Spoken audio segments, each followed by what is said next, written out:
जो स्टूडेंट 3 मार्च को सामाजिक विज्ञान का पेपर देने जा रहे हैं उन सभी स्टूडेंट के लिए आज का क्लास वेरी वेरी इंपॉर्टेंट होने वाला है, क्योंकि आज की इस क्लास में हम लेकर आए हैं क्लास 10 सामाजिक विज्ञान वेरी इंपॉर्टेंट क्वेश्चन, सभी प्रकार के महत्वपूर्ण प्रश्न, जैसे कि आपके बोर्ड एग्जाम में बहुविकल्पीय प्रश्न, अतिलघुत्तरीय प्रश्न, लघुत्तरीय प्रश्न, दीर्घोत्तरीय प्रश्न पूछा जाएगा। तो हम आपको वेरी वेरी इंपॉर्टेंट बहुविकल्पीय प्रश्न बताएंगे और अतिलघुत्तरीय प्रश्न बताएंगे और लघुत्तरीय और दीर्घोत्तरीय प्रश्न को लिखने का ट्रिक बताएंगे। आप बिना याद के इन दोनों क्वेश्चन को लिख सकते हैं।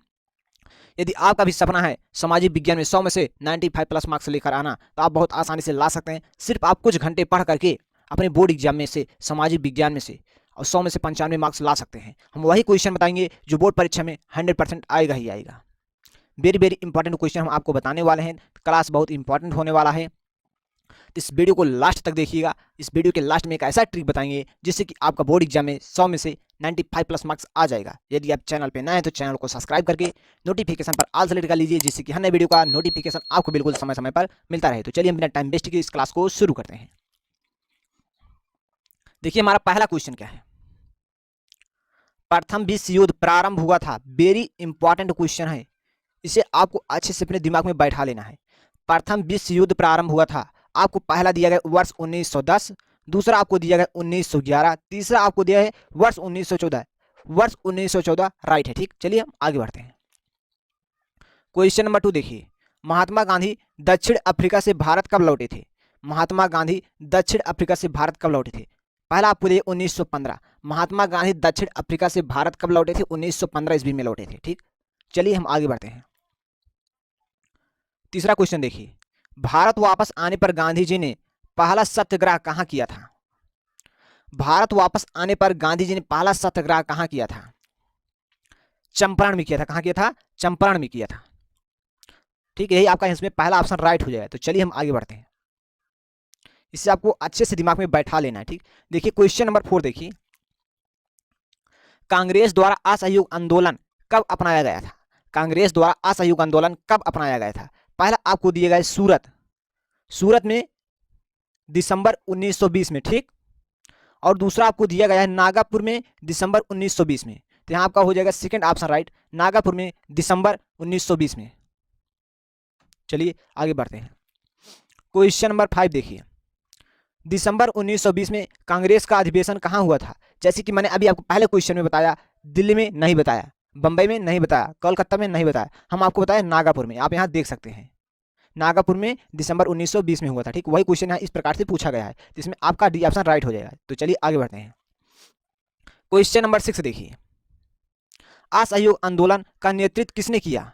असहयोग आंदोलन का नेतृत्व किसने किया। इसमें आपको दिया है जवाहरलाल नेहरू, मोतीलाल नेहरू, लोकमान्य तिलक ने, और चौथा आपको दिया महात्मा गांधी ने। इसमें आपका चौथा ऑप्शन राइट हो जाएगा, महात्मा गांधी ने, ठीक। ध्यान समझ लीजिएगा, इन सारे क्वेश्चन को आपको नोट कर लेना है। वेरी वेरी इंपॉर्टेंट क्वेश्चन है। आज की इस वीडियो में हम जो क्वेश्चन बता रहे हैं ये बोर्ड परीक्षा में आपके 100% आएगा ही आएगा, क्योंकि हम लेकर हैं सारे वेरी वेरी इंपॉर्टेंट क्वेश्चन है। सारे क्वेश्चन को आपको तैयार करके जाना है। सिर्फ आपको बहुविकल्पीय प्रश्न और अतिलघुत्तरीय प्रश्न को तैयार करना है, और दीर्घोत्तरीय प्रश्न और लघुत्तरीय प्रश्न को हम आपको ट्रिक से बताने वाले हैं। एक ऐसा ट्रिक बताएंगे जो आज तक आपको कोई नहीं बताया है। तो चलिए हम आगे देखते हैं। पहले क्वेश्चन नंबर 7 देखिए, चौरी चौरा कांड किस वर्ष घटित हुआ। चौरी चौरा कांड किस वर्ष घटित हुआ। आपको पहला दिया गया है वर्ष 1920, वर्ष 1921, वर्ष 1922। वर्ष 1922 में घटित हुआ, ठीक। तो हम आगे बढ़ते हैं। देखिए question number 8, Simon commission Bharat कब पहुंचा। आपको पहला दिया गया वर्ष 1923, वर्ष 1928, वर्ष 1929, वर्ष 1930 में। इसमें आपका विकल्प नंबर बी राइट हो जाएगा, वर्ष 1928 में। चलिए क्वेश्चन नंबर 9 देखिए, निम्न में से एक कौन सा व्यक्तिगत संसाधन नहीं है। निम्न में से एक कौन सा व्यक्तिगत संसाधन नहीं है। आपका इसमें दिया है बागान, दूसरा दिया है चारागाह, तीसरा आपको दिया है भूमि, चौथा आपको दिया खनिज संसाधन। खनिज संसाधन आपका राइट हो जाएगा। तो चलिए आगे बढ़ते हैं। क्वेश्चन नंबर 10 देखिए, निम्नलिखित में से किस प्रांत में सीढ़ीदार खेती की जाती है। निम्नलिखित में से किस प्रांत में सीढ़ीदार खेती की जाती है। इसमें आपको पहला दिया पंजाब, दूसरा आपको दिया उत्तर प्रदेश के मैदान में, तीसरा आपको दिया हरियाणा, चौथा आपको दिया उत्तराखंड। उत्तराखंड में की जाती है, ठीक। चलिए आगे बढ़ते हैं। क्वेश्चन नंबर 11 देखिए, भारत की सर्वाधिक उपजाऊ मिट्टी है। भारत की सर्वाधिक उपजाऊ मिट्टी कौन सी मिट्टी है। तो यहाँ आपका हो जाए पहला जलोल मिट्टी, ठीक।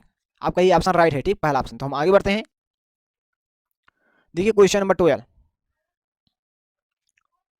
निम्नलिखित में से किसकी अधिक मात्रा जलोढ़ मिट्टी में पाई जाती है? पहला आपको दिया पोटास, दूसरा आपको दिया फास्फोरस, तीसरा आपको दिया चूना, चौथा आपको दिया डी ऑप्शन सभी। तो इसमें आपका चौथा ऑप्शन राइट हो जाएगा, ये सभी, ठीक। तो चलिए आगे बढ़ते हैं। क्वेश्चन नंबर 13 देखिए, जलोढ़ मिट्टी किस फसल की खेती के लिए सर्वाधिक उपजाऊ है? जलोढ़ मिट्टी किस फसल की खेती के लिए सबसे अधिक उपजाऊ है? इसमें आपको पहला दिया है चाय, ठीक, ये राइट नहीं, ठीक, चाय। उसके बाद दूसरा आपको दिया है रबड़, तीसरा आपको दिया है कपास, चौथा आपको दिया है गेहूं। तो गेहूं फसल के लिए, ठीक। तो चलिए हम आगे बढ़ते हैं।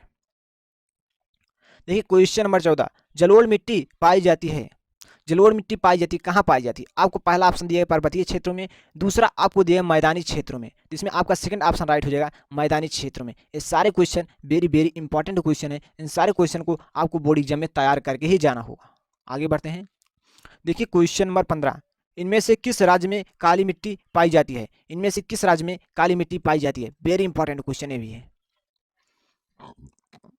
इनमें से किस राज्य में काली मिट्टी पाई जाती है? पहला आपको दिया गया झारखंड, दूसरा आपको दिया राजस्थान, तीसरा आपको दिया गुजरात, चौथा आपको दिया गया बिहार, ठीक। इसमें आपको 4 ऑप्शन दिए गए हैं, तो इसका उत्तर आपको कमेंट बॉक्स में बताना है। तो आप जल्द से इसका उत्तर आप कमेंट बॉक्स में बताइए, निम्न में से किस राज्य में काली मिट्टी पाई जाती है?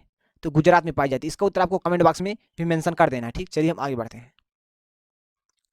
क्वेश्चन नंबर 16 देखिए,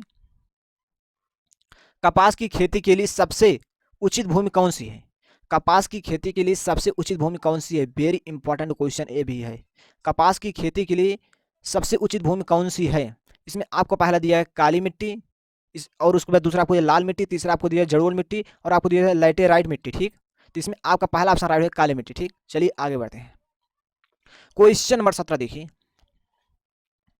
लाल पीली मिट्टी पाई जाती है, लाल पीली मिट्टी पाई जाती है दक्कन के पठार में, मालवा प्रदेश में, ब्रह्मपुत्र घाटी में, थार रेगिस्तान में। इसमें आपका पहला ऑप्शन राइट हो जाएगा दक्कन के पठार में। चलिए आगे बढ़ते हैं। देखिए क्वेश्चन नंबर 18 देखिए, निम्न में से कौन सी मिट्टी चाय की खेती के लिए उपयुक्त है? निम्न में से कौन सी मिट्टी चाय की खेती के लिए उपयुक्त है? पहला आपको दिया गया है पर्वतीय मिट्टी, दूसरा आपको दिया जलोढ़ मिट्टी, तीसरा आपको दिया काली मिट्टी, चौथा आपको दिया लाल मिट्टी। तो इसमें आपका पहला ऑप्शन राइट हो जाए पर्वतीय मिट्टी, ठीक। चलिए आगे बढ़ते हैं। क्वेश्चन नंबर 19 देखिए, हीराकुंड बहुउद्देशीय परियोजना किस राज्य में स्थित है? हीराकुंड बहुउद्देशीय परियोजना किस राज्य में स्थित है? पहला आपको दिया गया है बिहार, दूसरा आपको दिया पश्चिम बंगाल, तीसरा आपको दिया उड़ीसा। क्या दिया है? उड़ीसा दिया गया है। तो इसमें आपका इसी ऑप्शन राइट हो जाए उड़ीसा, ठीक। तो चलिए हम आगे बढ़ते हैं। देखिए क्वेश्चन नंबर 20, हीराकुंड परियोजना किस नदी पर निर्मित है? हीराकुंड परियोजना किस नदी पर स्थित है? हीराकुंड परियोजना किस नदी पर निर्मित है, ठीक। स्थित है, निर्मित है या स्थित है, ठीक। तो इसमें आपको देखिए, इसमें आपका सी ऑप्शन राइट हो जाएगा, क्या है? महानदी पर, ठीक। ये आपका तीनों रॉन्ग है, ठीक। महानदी पर राइट हो जाएगा।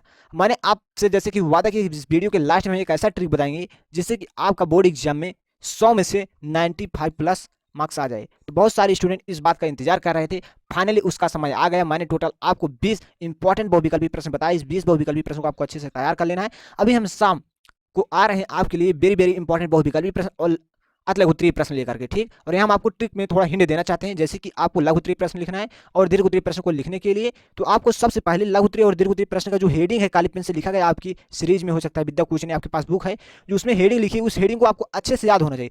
और आपको हेडिंग डाल करके, जैसे कि कोई लघु उत्तरीय प्रश्न उसमें 4 हेडिंग, पहला हेडिंग, दूसरा हेडिंग, तीसरा हेडिंग, ठीक। इस प्रकार से 3-4 पॉइंट उसमें दिए गए। तो पहले आपको 4 पॉइंट को आपको अपने उत्तर में बोर्ड परीक्षा में लिखना है। 4 पॉइंट को लिखने के बाद आपको पुनः फिर डालना है पहले पॉइंट का हेडिंग। जैसे कि आपका कोई हेडिंग है जो आप हेडिंग डालें, उसी हेडिंग को आपको दोबारा डालना, उसके बाद इसके बारे में आपको डिटेल्स लिख देना है। तो हेडिंग आपका सही होना चाहिए। यदि आपका हेडिंग सही हुआ तो आपको सामाजिक विज्ञान में बहुत ज्यादा नंबर मिलने वाला है इस बार। तो हेडिंग आपको सही करना है, इसलिए जो आपकी सीरीज है विद्या क्वेश्चन है उन सारे प्रश्नों का आपको हेडिंग तैयार कर लेना है। यदि आप इस प्रकार से अपनी तैयारी करेंगे और आपको बहुविकल्पी प्रश्न और अति लघु उत्तरीय प्रश्न पर बहुत अच्छे से फोकस करना है, क्योंकि बहुविकल्पी प्रश्न जो है आपके OMR शीट जो है मशीन से चेक होगा, उसमें आपका डायरेक्ट सही पर सही 1 नंबर मिलेगा, गलत पर 1 नंबर पूरा काट दिया जाएगा, ठीक। सही क्वेश्चन पर आपको पूरा 1 नंबर मिलेगा और गलत क्वेश्चन पर पूरा नंबर कट जाएगा, ठीक। अब बात आती है आगे आपका अतलूत्री प्रश्न, ये आपको 2 मार्क्स का पूछा जाएगा, ठीक। इसे आपको सही लिख कर आए, इससे एग्जामिनर को पता चलेगा कि आप किस प्रकार की स्टूडेंट है, आपके अंदर टैलेंटेड कैसा है। तो आपको अतलूत्री प्रश्न पर ज़्यादा फोकस करना है। तो हम समझते हैं कि हमारे द्वारा दी गई जानकारी आपको बहुत अच्छे से समझ में आया है। यदि आप चैनल पर नए थे, चैनल को सब्सक्राइब कर लीजिए और वीडियो को लाइक करके इस वीडियो को अपने दोस्तों के पास शेयर करना ना भूलें। तो चलिए मिलते हैं शाम 6:30 बजे, तब तक के लिए नमस्कार।